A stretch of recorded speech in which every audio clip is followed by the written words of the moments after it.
Hi dear students, let's see this question which was asked from the topic of magnetism in the JEE Advanced Paper 1 Physics 2020. ये एक Fairlie simple question था जिसमें कोई as such criticality involve नहीं थी। इस type के questions ऐसे होते हैं कि मतलब तुम्हें डेफिनेटली अगर कोई भी एक बच्चा है जिसने सिंसियर लेवल पे प्रिपरेशन कर रखी है तो उसने डेफिनेटली इस क्वेश्चन को सॉल्व किया होगा और ये बहुत ही ईजिली उसने 3 मार्क्स अपने लिए कलेक्ट किए होंगे यहाँ से।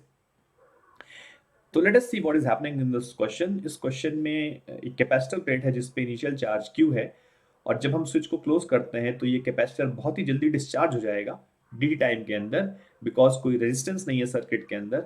सो ये डी टाइम में कैपेसिटर डिस्चार्ज हो जाएगी और एक बहुत ही high amount of current flow करेगा, जिसकी वजह से इस लूप में एक मैग्नेटिक मोमेंट जनरेट होगी बहुत ही हाई अमाउंट की, और उसकी उस मैग्नेटिक मोमेंट के कारण इस पे एक टॉर्क लगेगा जिसकी वजह से ये लूप रोटेट कर जाएगा। तो क्वेश्चन में यही पूछा गया था कि इसकी कितनी एंगुलर मोमेंटम जनरेट होगी। क्वेश्चन में एक अजम्पशन भी गिवन है कि डिस्चार्ज टाइम बहुत ही छोटा अज्यूम करना है सच दैट ये कॉइल हार्डली रोटेट करे उस dt टाइम में। इस अजम्पशन का भी अपन यूज देखेंगे। So let's see this question. Let's see how do we solve this question, right? So as I said that इस क्वेश्चन में कैपेसिटर पे इनिशियल चार्ज Q है और जैसे ही हम स्विच क्लोज करेंगे तो ये चार्ज बहुत ही फास्ट फ्लो करेगा and we can say that एक आई करंट जनरेट होगी सो दैट टोटल चार्ज जो फ्लो करता है उसकी वैल्यू Q हो जाएगी। So we can say that integral I D T की वैल्यू कितनी हो जाएगी Q, right? Now, because of this flow of charge, there will be a very high magnetic moment that will be generated, right? Because you know that magnetic moment can be written as N into I into area, right? Area of this loop is pi r square. So we write this as pi r square, right? This will be the magnetic moment. Now, because of this magnetic moment, can we say that there will be a torque that will be acting on this loop whose value can be written as m cross b. Right now, if you see the charge is going to go like this, that means it is going to move in the anti-clockwise direction. Hence, the current is flowing in the anti-clockwise direction. So, if you see the magnetic moment right now is pointing in your direction. So, can we say that magnetic moment हमारी तरफ point कर रहा है? Magnetic field is going along positive x-axis.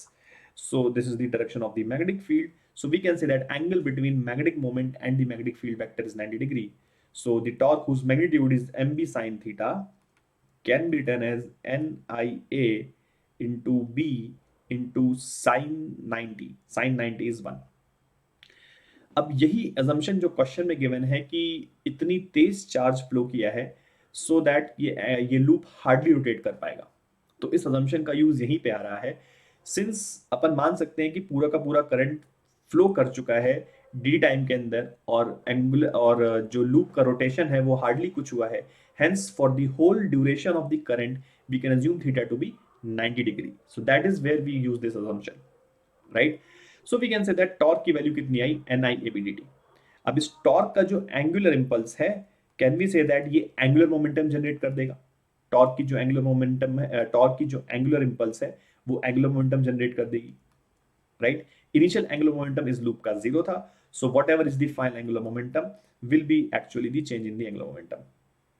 So very simple question, we just put the value of the torque NIABDT, right? This will be our answer. Now just put the value of I की value यहां से डाल देते हैं, IDT की value, sorry integral IDT की value यहां से डाल देते हैं, so that will become Q. So this will become, so N will go out of the integral sign because it's a constant, तो N बाहर आ जाएगा, area which is pi r square बाहर आ जाएगा, ठीक है, फिर B बाहर आ जाएगा and I D T will remain here which is final angular momentum implies L की वैल्यू कितनी आती है N Q pi r square B. This will be the answer N Q pi r square B. So let's see which option matches n q pi r square b. Option B will be the correct answer, right? I hope you would have enjoyed this solution. Thank you.